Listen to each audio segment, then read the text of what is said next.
Mesdames et messieurs, bonsoir. Ce soir, je prends le relais pour vous accompagner dans ce nouveau rendez-vous avec l'actualité dont voici le sommaire. Le parc urbain de Conakry, nouveau poumon vert de la capitale, un espace à penser pour tous entre sport, culture et détente. 13 hectares d'ambition, 8 déjà en transformation, une nouvelle identité pour la capitale guinéenne, un chantier stratégique porté par la vision présidentielle. BAC 2025, deux noms en haut de l'affiche, Malon Magasuba et Sékou Keïta, premier de la République en sciences sociales et mathématiques, des efforts constants, des sacrifices silencieux, une détermination sans faille.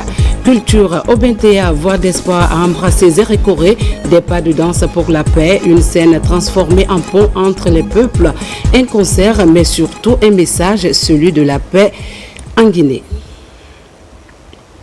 Voici venu le moment de dénouer le fil des événements qui marquent l'actualité. À Conakry, les lignes de l'espace urbain s'esquissent autrement. Le ministre directeur de cabinet de la présidence et le ministre secrétaire général à la présidence ont arpenté le vaste chantier du parc urbain de Conakry. Une halte dans ce lieu appelé à devenir un emblème du mieux vivre à la guinéenne. Sur ces 13 hectares, dont 8 en plein modélage, le parc se dessine comme un creuset de rencontres, un arbre de culture, de sport et de détente pensé pour toutes les générations. C'est une promesse de respiration au cœur de la capitale. Omar Barry. Le développement urbain en Guinée franchit une étape décisive avec la réalisation du parc urbain de Conakry. Un projet structurant qui s'inscrit dans la vision ambitieuse du président de la République, son Excellence le général Mamadi Doumbouya.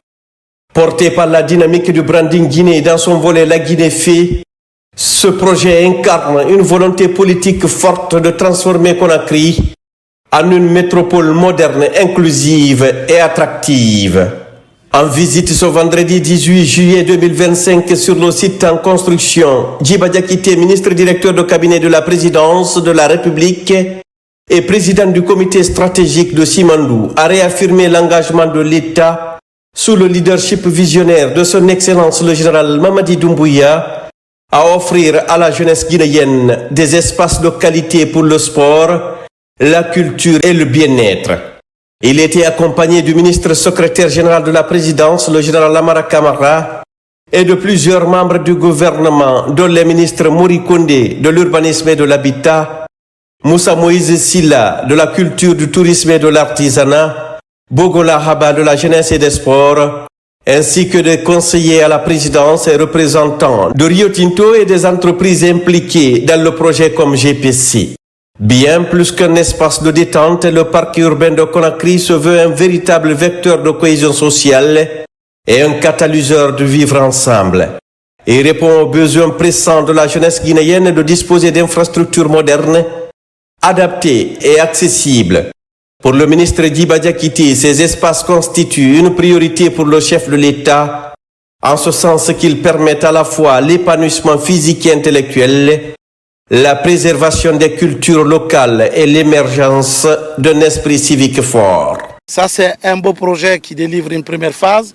Il est aussi important, dans ces projets Branding Guinée, il y a aussi des expertises locales, des entreprises guinéennes qui ont l'expertise, qui emploient les meilleurs au monde pour bâtir des édifices en République de Guinée. C'est vraiment l'occasion pour nous de les féliciter aussi, GPC et tous les autres sous-traitants qui travaillent avec eux. C'est aussi l'occasion de féliciter encore une fois Rio Tinto. Ce que nous voulons faire comprendre aux entreprises, c'est en termes de sens de responsabilité. Comprendre que le général Mamadi Doumbouya, quand il demande d'utiliser les ressources minières de la Guinée au profit du peuple, ce n'est pas juste pour des volontés spécifiques, mais c'est un vrai besoin. Notre jeunesse en a besoin. Ça, c'est une première phase. La deuxième phase arrive juste à côté du lac, où nous allons aussi bâtir des édifices culturels, connecter cet édifice avec le lac d'Assikolo.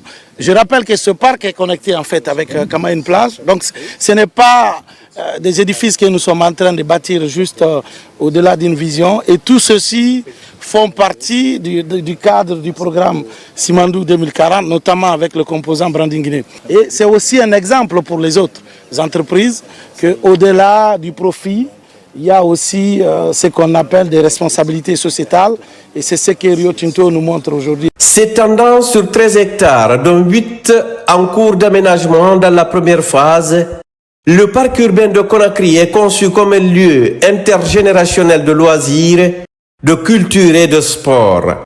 Il comprend déjà un parking de plus de 300 places, 8 mini-terrains de football, 5 terrains de basketball, 2 cours de tennis, un terrain multisport, un grand terrain de football à gazon synthétique aux normes FIFA, une piste d'athlétisme conforme aux standards du Comité international olympique, une route d'accès moderne via la Corniche Nord et un système d'éclairage solaire pour une utilisation sécurisée de jour comme de nuit. C'est un terrain où règnent les sourires et le bonheur. J'espère vraiment que les jeunes viendront ici pour s'amuser en famille.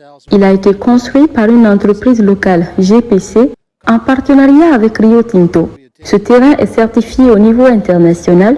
Vous pouvez y organiser des compétitions et je crois comprendre que le parc peut accueillir 10 000 personnes pour des activités sportives et culturelles.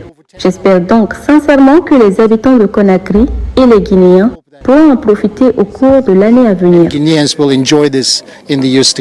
Le ministre directeur de cabinet à la présidence nous a fait l'honneur de venir visiter avec notre directeur commercial de Rio Tinto qui est en visite en Guinée. Comme vous savez, Rio Tinto a un partenariat fécond avec le gouvernement guinéen dans le cadre de notre responsabilité sociale des entreprises.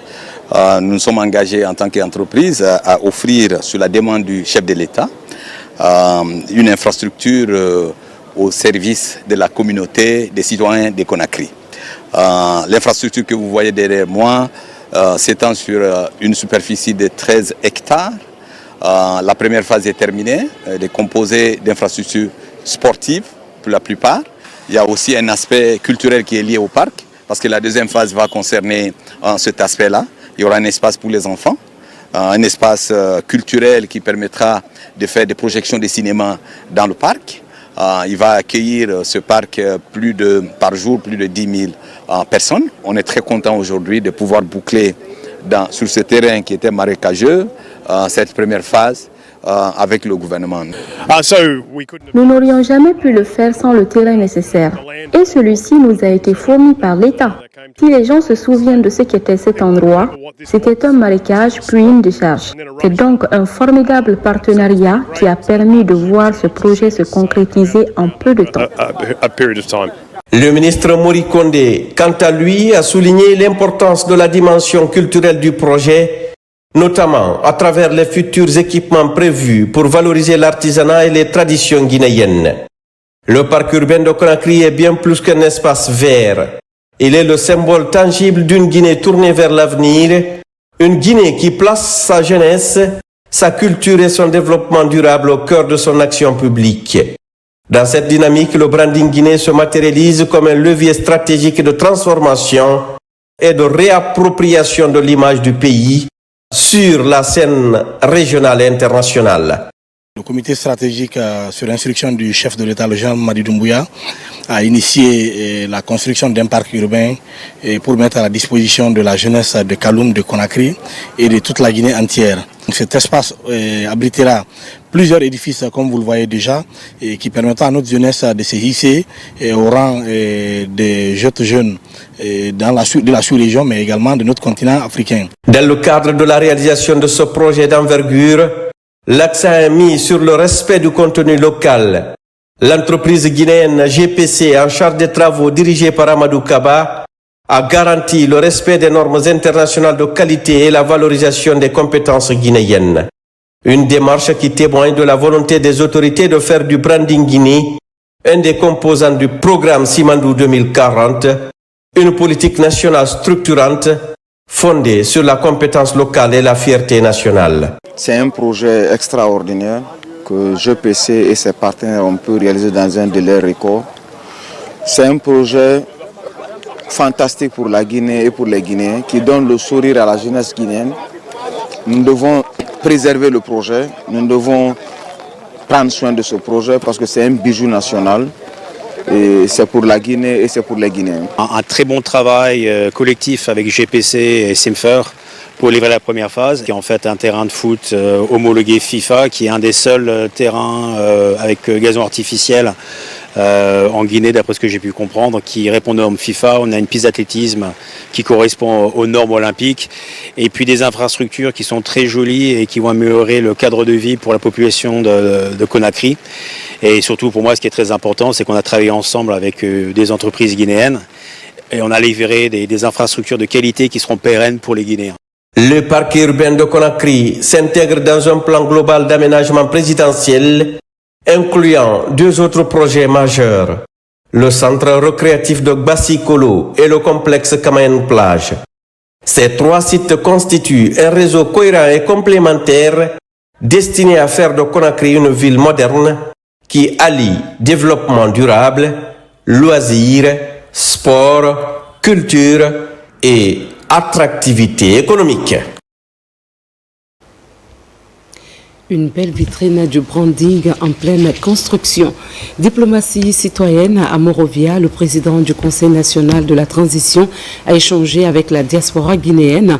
Dr Dansa Koroma a mis l'accent sur les avancées contenues dans le projet de nouvelle constitution, tout en appelant au respect des lois du pays d'accueil. Un moment de sensibilisation, mais aussi de fraternité pour renforcer la cohésion au-delà des différences. Compte rendu, Abdoulaye Diallo. C'est une communauté très enthousiaste qui reçoit le président du Conseil national de la transition.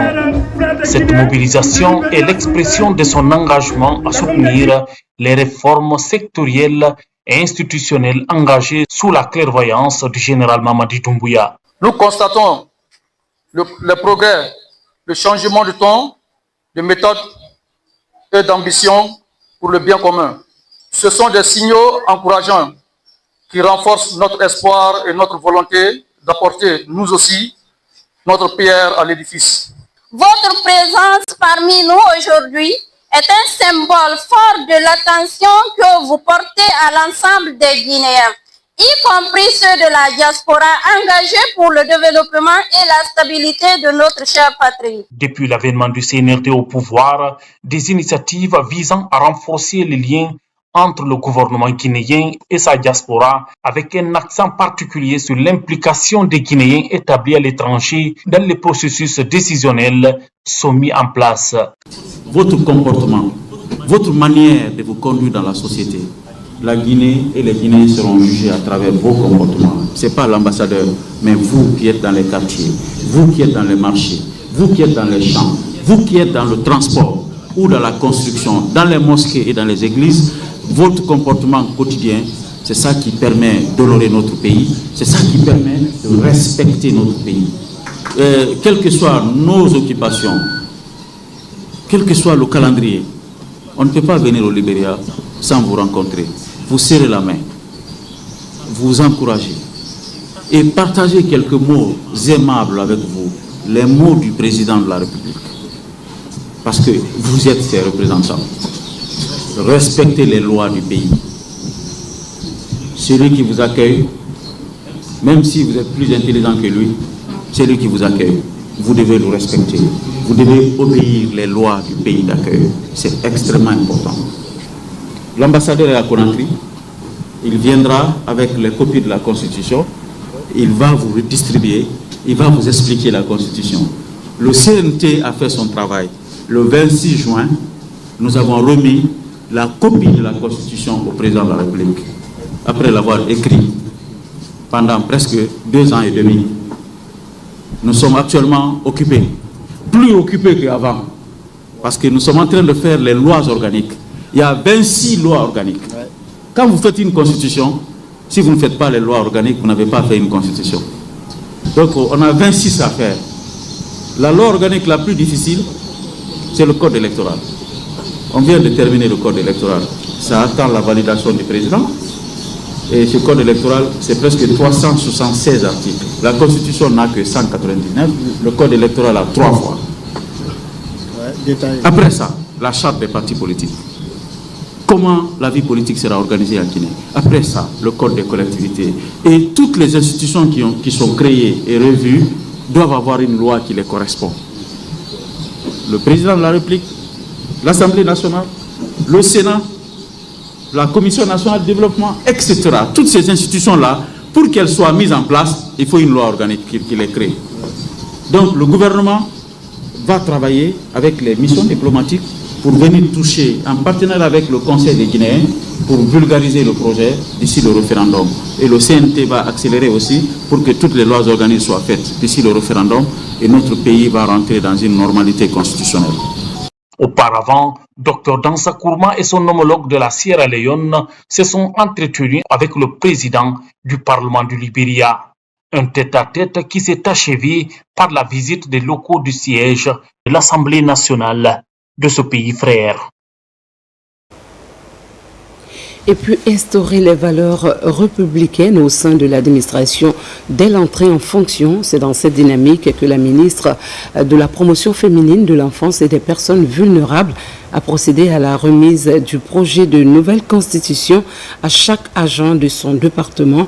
Un acte qui traduit la volonté du gouvernement de promouvoir une culture de responsabilité, d'éthique et de redevabilité dans le service public. Mohamed Kamara, Souleymane Kamara.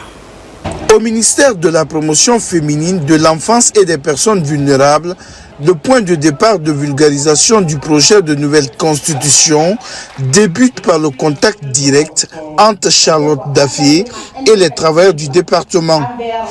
Une occasion pour la ministre en charge de la promotion féminine de remettre officiellement à chaque fonctionnaire un exemplaire du projet de nouvelle constitution. Nous sommes en train de vulgariser le projet de nouvelle constitution.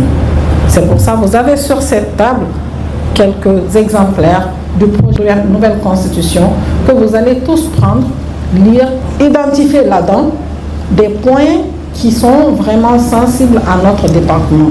Au niveau de l'article 6 et l'article 7, vous avez des choses qui concernent directement le département en charge de la promotion féminine et de l'enfance, parce que nous sommes le département qui a l'humain au centre de toutes ces préoccupations. À travers ce geste, la Guinée renforce son engagement en faveur d'une administration efficace, éthique et au service de l'intérêt public.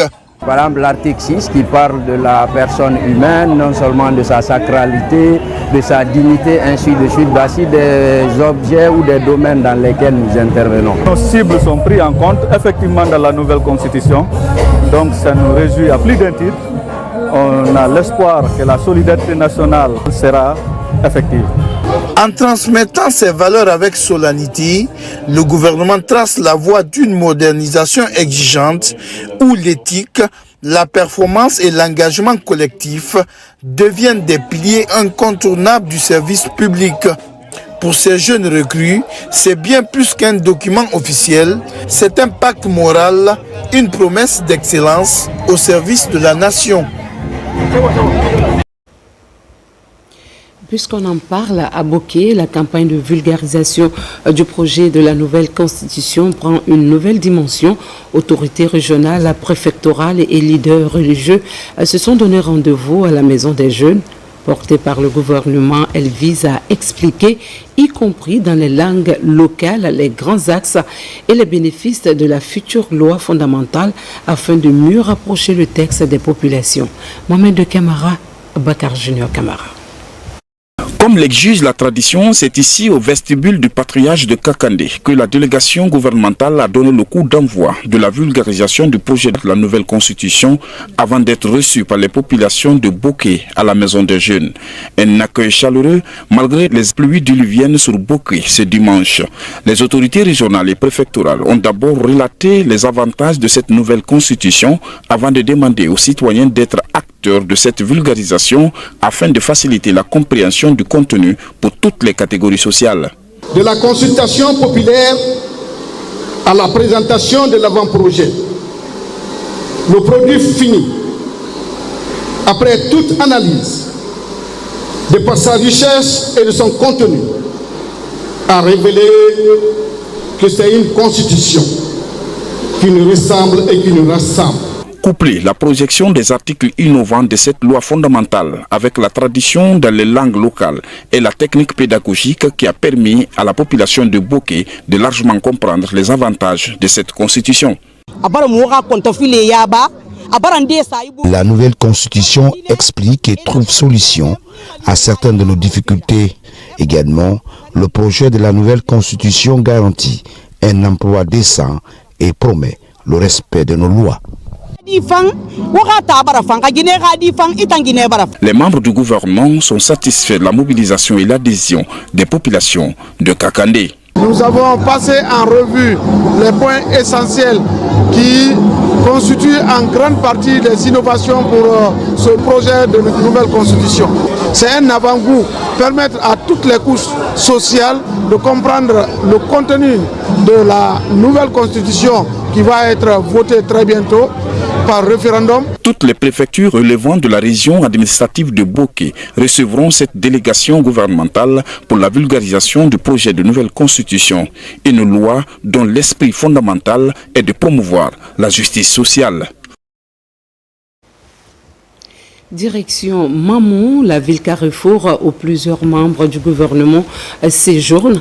Objectif, expliquer, convaincre et rapprocher le contenu de la nouvelle constitution des citoyens à l'approche du référendum prévu le 21 septembre prochain.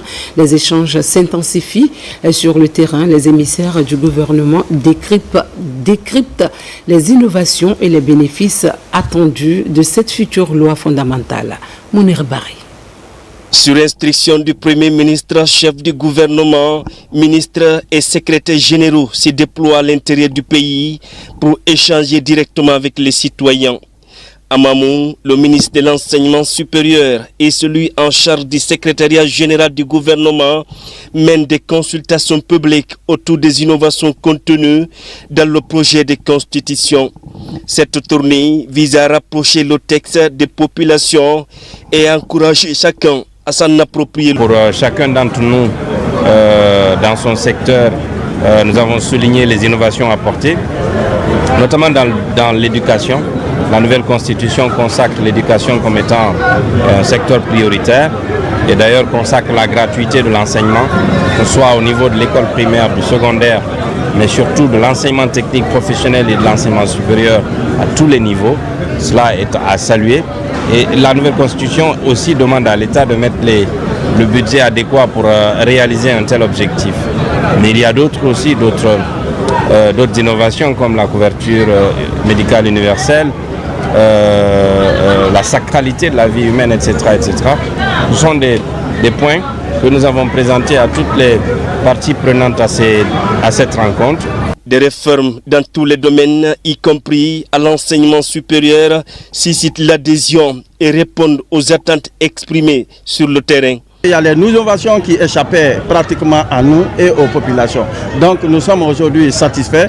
Nous également, à notre tour, étaient présents ici les différents préfets de la région administrative de Mamou, les sous-préfets, les délégations spéciales et toutes les parties prenantes. Nous allons nous déployer sur le terrain à l'effet d'expliquer aux populations le contenu réel de cette nouvelle constitution. À la maison des jeunes de Mamou, ministres, experts et administrateurs mènent cette campagne de proximité dans une atmosphère d'écoute et de pédagogie conformément aux orientations du Premier ministre chef du gouvernement. On retourne dans la préfecture de Boké pour parler du même sujet. Les responsables de la synergie générale Mamadi Doumbouya 2025 sont allés à la rencontre des citoyens. Objectif, vulgariser le contenu de la nouvelle constitution et expliquer les enjeux du texte soumis au référendum. Mekeni Moussa Kamara et Marwan Kamara. Les responsables du mouvement général Mamadi Doumbouya 2025 multiplient des stratégies pour mieux vulgariser le contenu de la nouvelle constitution dans les zones rurales. Pour atteindre cet objectif, ils se sont rendus à Kamfarandé, une des sous-préfectures de Boké, pour sensibiliser et convaincre les populations à une adhésion massive à ce projet. Notre objectif est la vulgarisation de la nouvelle constitution, c'est-à-dire dire à la population ce que vous avez voulu, c'est ce qui est dans la constitution. Parce que nous savons tous que cette population a été consultée tout au long du processus d'élaboration de la Constitution. Donc ce qui est dans la Constitution n'est pas étrangère à la population. Ça c'est un deuxième membre. C'est pour les sensibiliser aussi pour le vote en faveur du oui. La nouvelle constitution représente pour nous la loi fondamentale, ce à quoi le peuple de Guinée et les autorités de la transition ont convenu pour le futur meilleur de la Guinée. C'est pourquoi le CNT, par une approche participative et itérative, est passé consulter les populations guinéennes pour qu'elles puissent savoir qu'est-ce qu'il faut consigner dans ce document. C'est pourquoi le slogan qui dit que nous avons une constitution qui nous ressemble et qui nous rassemble est vraiment justifié. Cette structure a installé son antenne locale pour mieux coordonner ses activités dans cette commune rurale de plus de 47 000 âmes. Nous allons voter au référendum à 100%. Nous avons bien compris le contenu de la nouvelle constitution. Située à 45 km de la commune urbaine de Boké, Kamfarandé dispose 15 districts. Ces localités sont représentées ici dans le bureau sous-préfectoral de la Synergie Générale Mamadi Doumbouya 2025. Tout à fait autre chose, ils ont défié les chiffres, dompté les équations et triomphé des épreuves. Parmi les étoiles de cette promotion du bac, deux noms brillent. Malon Magasuba, premier de la République en sciences sociales, et Sekou Keita, premier en sciences mathématiques. Pour ces deux jeunes, le succès est l'aboutissement d'années de travail acharné et de rêves nourris avec constance. Mamadou Salou est allé recueillir leurs impressions entre émotion et ambition.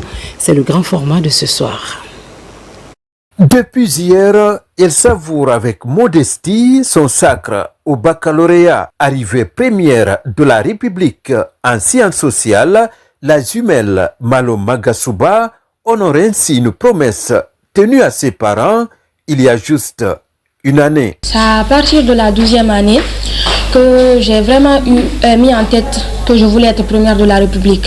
J'ai fait cette promesse à mon père. Quand j'ai vu le premier de l'année passer à la télé, j'ai dit à mon père, je dis l'année prochaine, ça sera moi. Je serai à cette place. Tu seras fier de moi. L'année scolaire a commencé vraiment très difficilement pour moi à cause des problèmes sanitaires. Mais j'ai gardé la tête haute parce que j'avais un objectif en tête. Alterner entre les révisions à l'école et les révisions à la maison, ça n'a pas été du tout facile. Parce que je rentrais à 17h. Et 17h, quand je rentre, il n'y a pas de pause. Je pouvais réviser plus de 10 heures d'affilée sans pause les week-ends. Quand j'avais le temps, je révisais. Il n'y avait pas le temps pour l'amusement.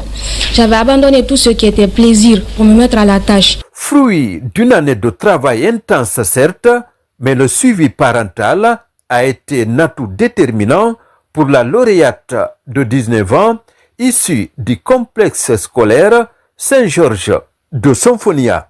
À mon niveau personnel, je m'intéressais à savoir quels sont ses points de faiblesse, où est-ce qu'elle a besoin d'un accompagnement et qu'est-ce que je peux apporter comme contribution dans l'atteinte de ses objectifs. C'est ainsi qu'elle a désigné les matières où elle sentait un peu de difficulté. Alors j'ai contribué en lui trouvant des répétiteurs qui pouvaient l'aider sur les questions singulières qui l'emmerdaient. Tout comme Malon Magasuba, Sekou Keita lui aussi s'est hissé premier de la République en sciences mathématiques. Élève du groupe scolaire Jean Mermoz de la Tannerie, Sekou relève ainsi un défi qu'il s'est lui-même lancé dès ses premiers pas au lycée. Je me suis fixé l'objectif d'être le premier de la République. C'est quand j'ai réussi à mon premier objectif, c'est-à-dire être le premier de la région de Conakry au BPC en 2022. Quand j'ai perdu cela, je me suis fixé l'objectif d'être le premier de la République au bac. Donc je me suis mis à la tâche. J'ai commencé les cours de révision. J'ai suivi normalement les cours et en terminale. Pendant les vacances, je me suis lancé dans les cours de révision, dans les matières exactes. Élève assidu, ponctuel, surtout grand travailleur, les encadrants de Sekou Keita ne manquent pas de qualificatifs pour décrire le jeune lauréat de la République. C'est un enfant qui est avec nous depuis la 7e année. Et je peux vous assurer que de la 7e, là où nous sommes, Sekou n'a jamais eu une moyenne inférieure à 17. Sa plus petite moyenne, c'est 17. 17, 18, 19. Moi, je l'ai dit à tous mes proches. J'ai même parié avec certains. J'ai dit, j'ai le premier de la République avec moi. Bon, à l'époque, certains me prenaient pour un fou. Parce qu'ils disent qu'en Guinée, il y a plusieurs écoles, que c'est pour Sekou que je connais. Donc, du point de vue scientifique, il est irréprochable.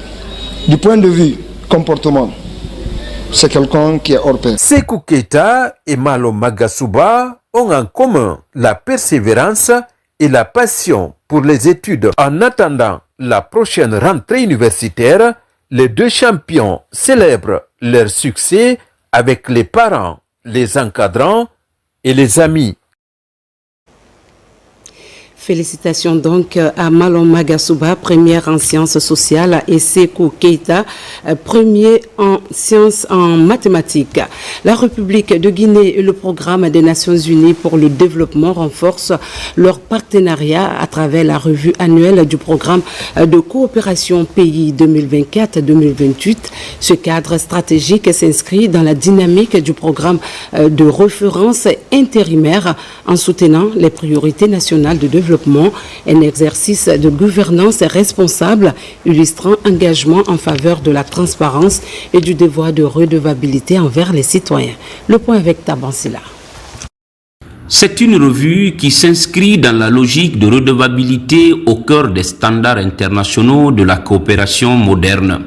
Le programme se focalise principalement sur la promotion de la bonne gouvernance en vue du développement durable, de la transformation économique et de la gestion durable du capital naturel. Dans un monde de mutation rapide, marqué par les chocs climatiques, les institutions géopolitiques et les transformations technologiques, le statu quo n'est plus une option. La qualité de la coopération entre la Guinée et le PNUD est sans conteste une source d'inspiration. Une source d'inspiration dans l'architecture multilatérale. L'année programmatique qui s'achève aura été intense en action au bénéfice de nombreuses entités, notamment mon département.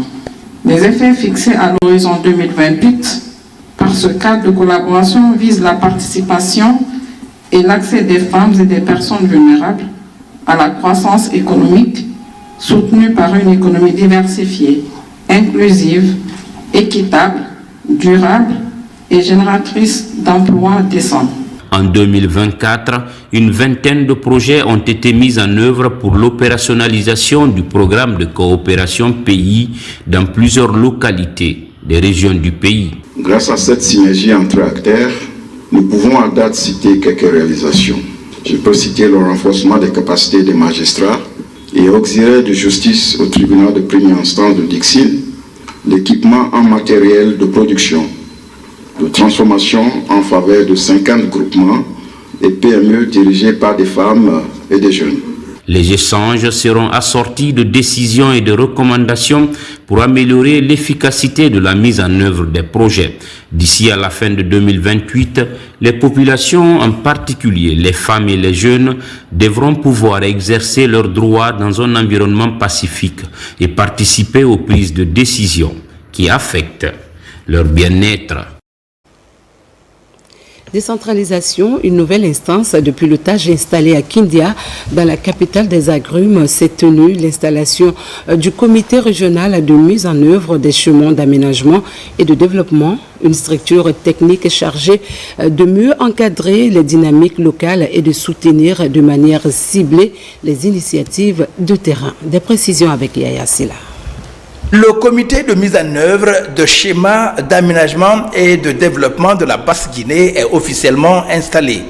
Ce comité, dirigé par le gouverneur de Kindia, a pour objectif de concevoir, d'élaborer et de coordonner la mise en œuvre de tous les plans d'aménagement et de développement des préfectures de la région, en tenant compte des orientations du programme Simandou 2040. Notre mission, aussi exaltante que complexe, consistera à exploiter efficacement les ressources locales pour améliorer les conditions de vie des populations, réduire les disparités régionales et renforcer l'unité nationale, aligner les initiatives locales sur les grandes ambitions nationales, notamment le programme Simandou 2040 et le plan national de développement PND. La Guinée maritime présente des défis importants avec la pression démographique et la dégradation de l'environnement.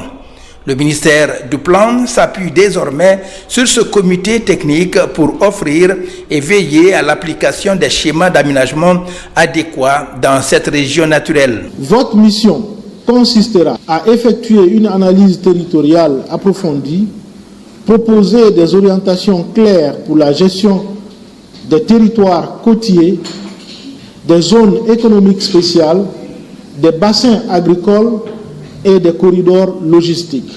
Avant l'installation de ce comité, les cadres venus du ministère du Plan et de la Coopération internationale et ceux de l'administration du territoire et de la décentralisation ont été formés. Une formation appuyée par l'Agence nationale de financement des collectivités ANAFIC. Comment renforcer les compétences techniques et managériales des PME pour faciliter leur accès au financement? C'est à cette question que s'attelle désormais le ministère du Commerce, de l'Industrie et des PME en partenariat avec le Bureau international du travail.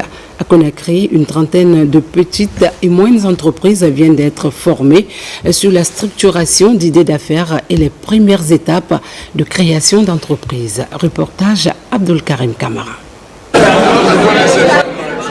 Le non-accès au financement reste toujours l'un des obstacles à l'épanouissement des PME. Pour pallier cet état de fait, de nouveaux mécanismes d'accompagnement à l'échelle internationale sont mis en place. Depuis un mois, 38 PME et PMI sont outillés en ce sens par le ministère du Commerce, Industrie et PME à travers l'Agence autonome d'assistance des entreprises. Nous avons choisi des potentiels entrepreneurs pour travailler avec eux à la recherche d'idées d'entreprise, la formalisation d'entreprises, les initier également à l'élaboration du plan d'affaires.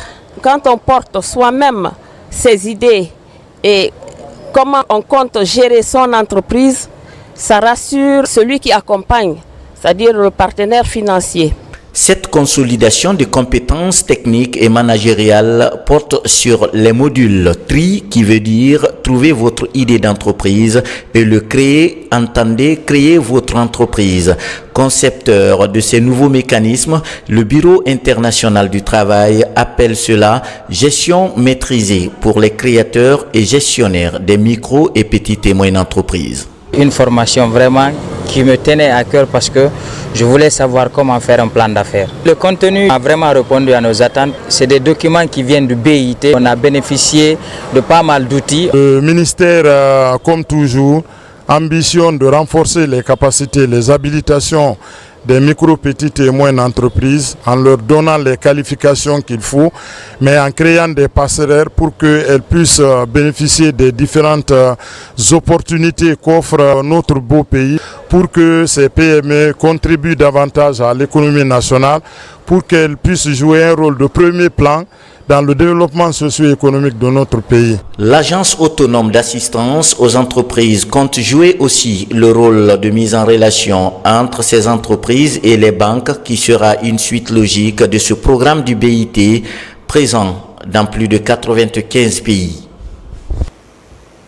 Et toujours dans l'actualité nationale, la voix des jeunes d'Afrique de l'Ouest et du Centre s'élève depuis Conakry. Le ministre de la Jeunesse et des Sports a reçu la déclaration de Conakry, fruit du forum régional des conseils consultatifs des jeunes, soutenu par Plan International Guinée, un document stratégique, expression des préoccupations de la jeunesse de 15 pays, portant des recommandations sur la santé, la paix et la sécurité. Moussa Komara. Ce moment plein de solennité et d'espoir est important et historique pour les jeunes de 15 pays d'Afrique de l'Ouest et du Centre. Ils remettent officiellement la déclaration du Conakry, fruit du forum régional des conseils consultatifs des jeunes, tenu récemment dans la capitale guinéenne. Dans ce document stratégique de plaidoyer, plusieurs questions sensibles dans des secteurs comme la santé, l'éducation et la sécurité interpellent. Mettre en place des cadres de dialogue permanent entre les jeunes, les civils et les forces de défense et de sécurité pour construire une confiance mutuelle et une sécurité partagée. Inclure l'éducation à la citoyenneté, à la paix et à la cohésion sociale dans les programmes éducatifs à travers des modules annuels obligatoires. Soutenir les initiatives écologiques portées par les jeunes, inscrire l'éducation à l'environnement et au développement durable donner la priorité au système de santé des pays afin de garantir une vie saine et faciliter l'accès des jeunes aux fonds d'accompagnement des petites et moyennes entreprises par des mécanismes transparents sont autant de préoccupations mentionnées dans ce document de plaidoyer. Il y a 3 outils aujourd'hui qui sont à vos dispositions et qui correspondent plus ou moins à la réponse de l'État guinéen aux préoccupations que vous avez soulevées. La première, c'est la Constitution, le projet de Constitution que vous avez maintenant en main et que nous pensons qu'elle intègre une bonne partie de vos préoccupations, que nous appelons à ce que nous travaillons pour sa vulgarisation, pour que le peuple de l'État vis-à-vis de ses citoyens. À l'issue de la rencontre, 2000 exemplaires du projet de nouvelle constitution sont remis au président du Conseil national de la jeunesse pour une large vulgarisation d'ici le 21 septembre 2025, date du référendum constitutionnel. Sans transition, la salle du 28 septembre du Palais du Peuple a abrité le lancement officiel de la rencontre nationale sur le plan d'orientation et d'insertion professionnelle des jeunes de Guinée, une initiative de la coopérative Jeunes pour le développement durable qui vise à accompagner plus de 1000 jeunes entrepreneurs dans leur parcours.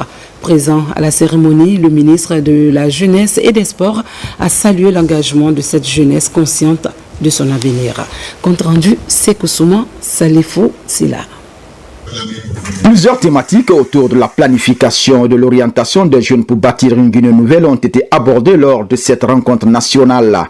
L'objectif est d'amener les jeunes à mieux se structurer, à s'engager, à s'organiser pour un avenir meilleur. Ce programme national ambitionne de financer plus de 1000 jeunes entrepreneurs et d'orienter 300 autres vers des projets viables. L'atelier national de planification et d'orientation a été conçu pour corriger cette fracture et bâtir un cadre d'accompagnement concret autour de 3 piliers. 1. L'orientation stratégique et professionnelle.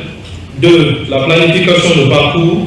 3. L'insertion économique et sociale.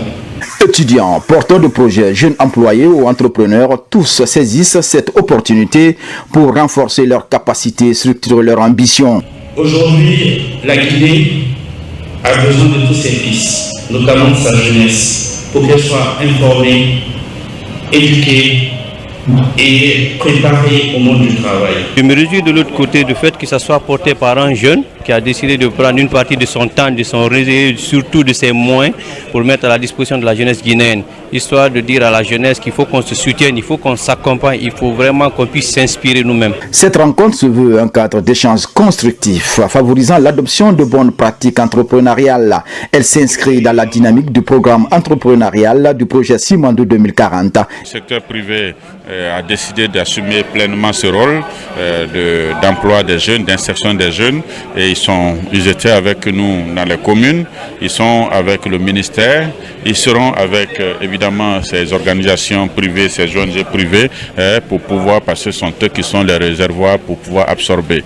Et ils ont besoin d'assurance. Après le lancement officiel, les activités se poursuivront dans les communes de Ratoma et Sonfonia, ainsi que dans les préfectures de Dubreka, Kindia, Mamou, Kankan et Zérékouré. Commune de Matoto, gestion de la sécurité et de l'ordre public. Une nouvelle garde communale dotée d'équipements modernes vient d'être mise en place pour assurer la tranquillité des citoyens.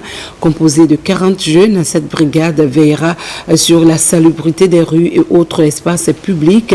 Elle s'inscrit dans un cadre juridique fondé sur les compétences décentralisées des collectivités locales. Aboubakar Djabi nous signe ce reportage. Après leur recrutement, ces agents de la garde communale ont suivi des formations qualifiantes. Aujourd'hui, ils sont dotés d'équipements modernes pour répondre aux attentes. À la mairie de Matoto, cette nouvelle garde communale est présentée. Cette police communale est établie sur les bases juridiques de la brigade pour appuyer et assurer le maintien d'ordre et la sécurité dans la commune. Cette garde communale, messieurs les officiers de la gendarmerie, de la police, nous vous confions notre garde communale. Nous leur demandons de travailler en étroite collaboration avec vous pour la quiétude dans la commune, pour la salubrité, pour le bien-être de la population. Ces auxiliaires des forces de sécurité ont un rôle central pour faciliter la gestion des affaires courantes de la commune de Matoto. Ils sont autorisés à veiller sur la salubrité des rues, des marchés et autres lieux publics en vue de prévenir les troubles et les infractions. Les chefs de quartier d'abord ont été contactés de fournir les agents dans les différents quartiers, dans les 13 quartiers. Et il y a un critère qui a été mis en place. Il faut que l'agent sache lire et écrire, qu'il soit âgé de 20 à 25 ans et qu'il ait une moralité, une bonne moralité. C'est un grand jour solennel pour la commune de Matoto qui, dans l'exercice de la fonction régalienne, a bien voulu recruter 40 personnes habillées, équipées, formées, qui désormais vont être des auxiliaires et qui vont vous accompagner dans le cadre de la prévention de l'insécurité au sein de la commune de Matoto. La création de cette garde communale à Matoto intègre une approche de bonne collaboration avec les populations. Restons encore dans cette commune où le grand marché de Matoto a changé de visage grâce à une vaste opération de nettoyage menée par les femmes du mouvement Les Gazelles du CNRD en présence des autorités communales. Ces femmes ont retroussé les manches pour débarrasser le centre de négoce des ordures, prévenir les maladies hydriques en cette saison de pluie et offrir un cadre sain pour une meilleure cohabitation entre commerçantes et clients. Bakary Bamba Kondé. Dans la commune de Matoto, le mouvement de femmes, les Gazelles du CNRD, a lancé ce matin l'initiative d'assainissement du marché communal visant à améliorer les conditions de vie et à promouvoir la santé publique. Sous le slogan « Un marché propre, une communauté saine », ce projet a rassemblé des dizaines de femmes motivées, travaillant main dans la main avec les autorités communales pour transformer leur environnement. Aujourd'hui, on a décidé ensemble de faire un assainissement parce que le président de la République, ça fait partie de ses priorités. C'est la saison pluvieuse. Il y a des maladies, il y a aussi des inondations. On a curé des caniveaux.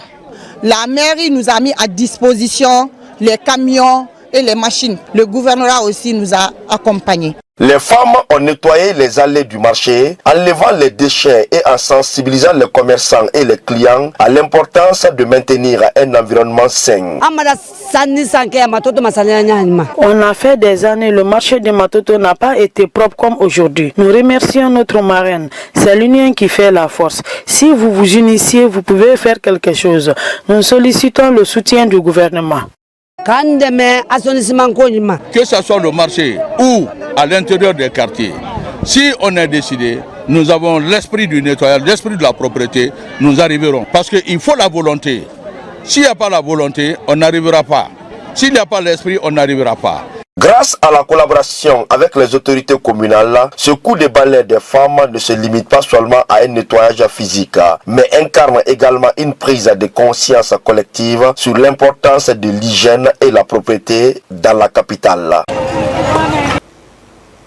Culture avant de nous quitter, la forêt en scène pour la paix. À Zérekoré, capitale forestière, l'artiste Obentea et son équipe ont enflammé la scène ce samedi avec un spectacle vibrant intitulé Concert de la paix. L'événement a mis à l'honneur les danses traditionnelles de la forêt comme un appel à l'unité. La forêt a été célébrée comme une source d'inspiration, de vie et d'harmonie. Dans ces Kamesoko. Zérekoré en ce 19 juillet 2025, sous un ciel bleu profond, le concert de la paix mobilise du beau monde, loin des projecteurs habituels des scènes mondiales. C'est ici sur une vaste esplanade transformée pour l'occasion en arène de l'unité que les pas de danse ancestraux de la forêt ont résonné, porteurs d'un message vibrant de réconciliation et de cohésion nationale. C'est une signature de l'ONG La Voix des Sans-Voix en collaboration avec le mouvement Kawama et la Guinée est une famille. Nous sommes réunis non seulement pour nous parler, mais surtout pour nous écouter, nous comprendre et nous pardonner. Il est temps, chers frères et sœurs, de tourner la page des divisions, des méfiances et des douleurs du passé, pour ouvrir ensemble un nouveau chapitre fait de fraternité, de